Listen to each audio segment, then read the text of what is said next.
dhammaan dadka martisharafta ee halka jooga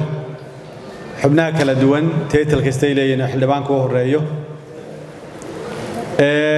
iyo madaxda xisbiga ee iyana halkan joogtay inta saxaafadda kala socda assalaamu calaykum warahmatullahi wabarakaatuh salaan kadib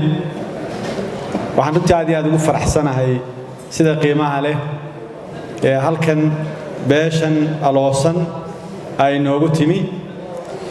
noo tusisay taageerada iyo hiilka iyo dhiirigelinta aad baa u mahadsantihiin waa ku faraxsanahay waa idinka filaynay waa idinku kalsoonahay aad iyo aadna waa mahadsantihiin markan taa ka imaado waxaa xisbiga wadani u taagan yahay inuu mideeyo gobolkan hadday tahay togdheer siyaasaddiisa hadday tahay siyaasadda Somaliland bulshada reer Somaliland oo dhan daraf ilaa daraf waxaynu doonaynaa inaynu bedelo siyaasadda qaybinta siyaasadda kala fadhinta siyaasadda danaysiga siyaasadda in qofku hunguriga wax ku eego oo ku qorsheeyo oo halkan noqdo hunguriga inay noqoto waxaynu doonaynaa insha Allah taala siyaasad ka duwan oo dadka iyo dalka iyo diintaba danaynaysa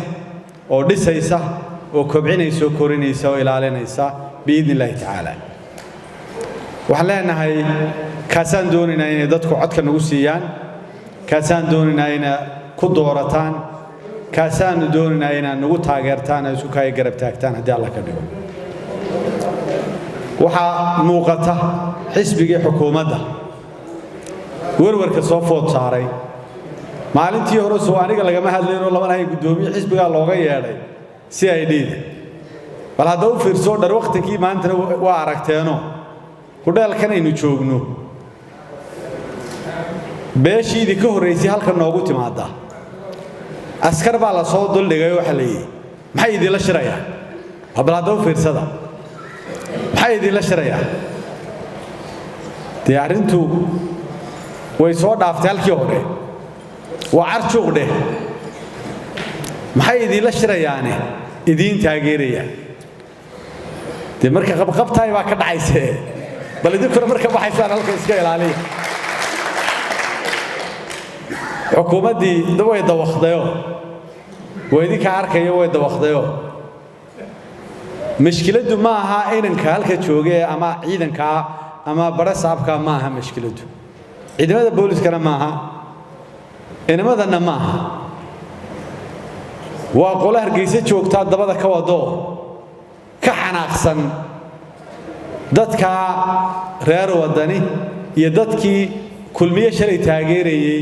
ee maanta aqligooda bedelay ee u arkay inay xal tahay dalka in isbedel ka dhaco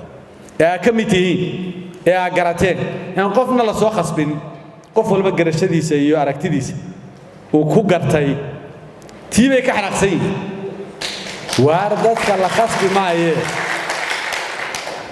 dadka la khasbi maaye idinkuna ku ciiboobina dadkana ha caburinina wixii Allah idin qoray baa helaysaani ha isdaalinine calafkiina ka qaada wixii shalayto haday idin sheegtay oo hanan kari weydeen naga celin kari maysaana waa dadkayagii waa dalkayagii waxaan u bandhigaynaa qofna khasbi mayne qorshe iyo hanaan ay nagu raacaan baan u bandhigaynaa marka horena waa dadkayagii warwarka ma qabno waxaan mar labaad iyo mar saddexaad ba ku celinayaa ma haddaan u soo jeedinay inta halka joogtay inta kale u soo hilowday wadan iyo intii hore wahaydba aad ba u mahadsantihiin insha Allah taala waxaynu ballana dalkeena oo aynu isbedel insha Allah isbedel khayr qaba ka samayno insha Allah isbedel khayr qaba inaynu dalkeena ka samayno isbedel waxa ugu horeeya inay dadku siday u fakarayaan isbedelaan oo aanad sharci darro iyo xaq darro iyo nidaam xun madiidan u noqono aanad waxaan ilaahay kugu khasbin aanad adigu isugu khasbin oo tuurta ugu qaadan waxaan leenahay maskaxdaadu yay noqon abwaankii sooma odhan maqal lagula leeyahay waxaan leenahay qof walba adigoo xor oo fakeraya eed aragtidaada ku dooranaysa halkana ku timi qolyaha waxa weeye markii ay dadkii hanan kari waayeen ee dalkii hanan kari waayeen adeegsanaya ciidamada ele waxa weeye ka kaca oo ka joojiya war dadka ciidan ma joojin karo wadadka ciidan ma joojin karo lamana cabaydin karo aragtidooday wax ku doonanayaan dadkuna waa dadkii shalay iyaga xor u ah aragtidooda iyaga xor u ah doonistooda cidina ma cabaydin karto aad iyo aad baa walaalayaal mahadsantihiin ilaahay subxaanahu wa tacaala waxaynu ka rajaynaynaa inuu dadkeenna qulubtooda isu soo jeediyo khayrka iyo wanaagga garansiiyo annaguna sheegaanu ku baaqaynaa ee ugu baaqaynaa xukuumadda waa sharciga raaca shacabkana waxaanu ugu baaqaynaa sharci darrada diida sharci darrada ha aqbalina sharci darrada ha aqbalina xukuumaddana waxaan leeyahay waa sharciga raaca annana waxaanu diyaar u nahay inaannu sharciga ilaalino raacno insha allahu tacaala